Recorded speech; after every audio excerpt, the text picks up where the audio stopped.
নমস্কার বন্ধুরা, খোঁজখবর চ্যানেলে আপনাদের সবাইকে স্বাগতম। আজকের যে ভিডিওটা আমি নিয়ে এসেছি সেটি হচ্ছে বাংলার শস্য বীমা সম্বন্ধে।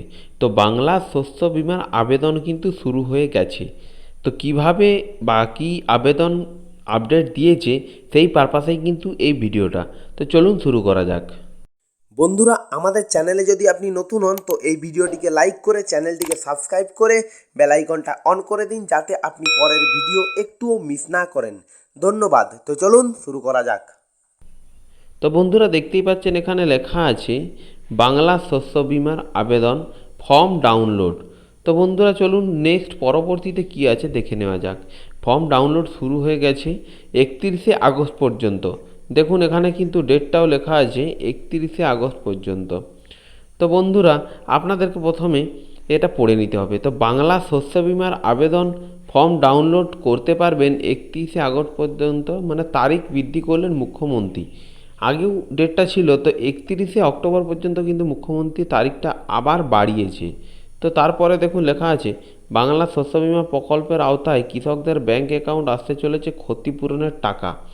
আজ মুখ্যমন্ত্রী মমতা বন্দ্যোপাধ্যায় সাংবাদিক সম্মেলনে সেই কথাই আরও একবার জানিয়ে দিলেন। বাংলা শস্য বীমা প্রকল্পের আওতায় আবেদনকারী কৃষকদের ব্যাংক অ্যাকাউন্টের এই টাকা পাঠানো হয়ে থাকে।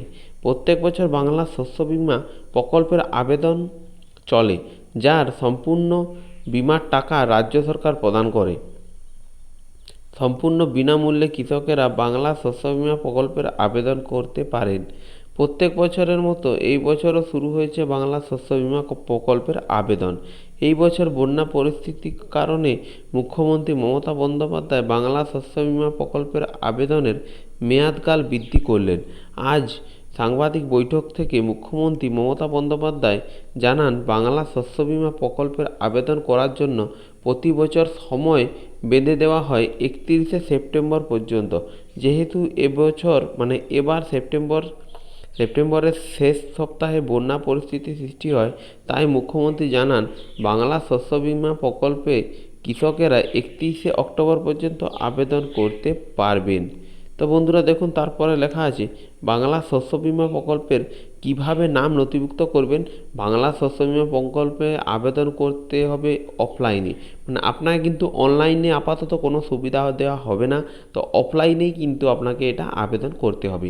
অর্থাৎ আবেদনকারীকে আবেদনের ফর্ম সংগ্রহ করে সঠিকভাবে ফিল আপ করে উপযুক্ত নথি সহ নির্দিষ্ট কৃষি অফিসে জমা করতে হবে। আবেদন করতে পারবেন 31শে অক্টোবর পর্যন্ত। মুখ্যমন্ত্রী মমতা বন্দ্যোপাধ্যায় জানান, বৃষ্টি যেই কমে যাবে চাষিরা বাংলা শস্য বীমা প্রকল্পের টাকা পেয়ে যাবেন। বাংলা শস্য বীমা প্রকল্পের আবেদনের ফর্ম আপনি নিকটবর্তী কৃষি অফিস থেকে সংগ্রহ করতে পারেন। এরপর পাশাপাশি বাংলা শস্য বীমা অফিসিয়াল পোর্টাল থেকেও আবেদনের ফর্ম সংগ্রহ করতে পারেন। আবেদন ফর্মটি সঠিকভাবে ফিল আপ করে সমস্ত উপযুক্ত নথি সহকারে নিকটবর্তী কৃষি অফিসে গিয়ে জমা করে আসতে হবে। তো বন্ধুরা, বুঝতেই পারলেন এই ফর্মটি কিন্তু অফলাইনে শুরু হয়ে গেছে। তো এখানে আমি আপনাকে কিন্তু নোটিফিকেশানের লিঙ্ক আমি আপনাকে আমার ডিসক্রিপশানে দিয়ে দেব, সেখান থেকে কিন্তু আপনি যে সম্পূর্ণভাবে বুঝে নিতে পারবেন। তো ধন্যবাদ আমার এই ভিডিওটা সম্পূর্ণ দেখার জন্য।